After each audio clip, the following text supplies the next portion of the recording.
AP inter results 2024 నుంచి latest update అయితే రావడం అయితే జరిగింది.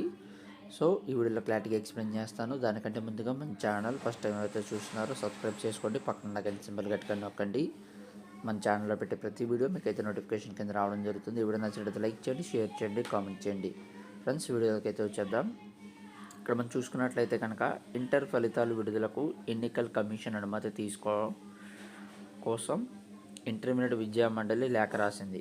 ఈ నెల 12 ఫలితాలు విడుదల చేస్తామని అందులో పేర్కొంది. సో రేపైతే ఫలితాలు విడుదల చేయాలని కోరుకున్నారు.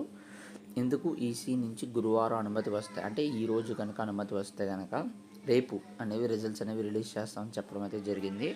మేమైతే 12వ తారీఖున రిలీజ్ చేయడానికి అన్ని ఏర్పాట్లు చేసుకున్నాము. సో మీరు కనుక మాకైతే అనుమతి ఇస్తే మేమైతే రేపు అన్ని రిజల్ట్స్ అనేవి రిలీజ్ చేస్తామని అయితే చెప్పడం అయితే జరిగింది.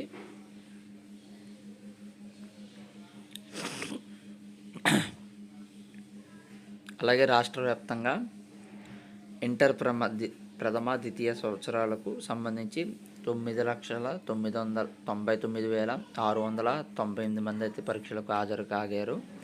వీరిలో 75పై ప్రాక్టీస్ కేసులు ఏదైతే ఉన్నాయో నమోదైతే అయితే జరిగిందని చెప్పి ఆ లేఖలో పేర్కొనడం అయితే జరిగింది. మళ్ళీ ఎలాంటి లేటెస్ట్ అప్డేట్ వచ్చినా ఇంటర్మీడియట్ 2024 రిజల్ట్ సంబంధించి మన వీడియోలో అప్లోడ్ చేయడం జరుగుతుంది మన ఛానల్లో.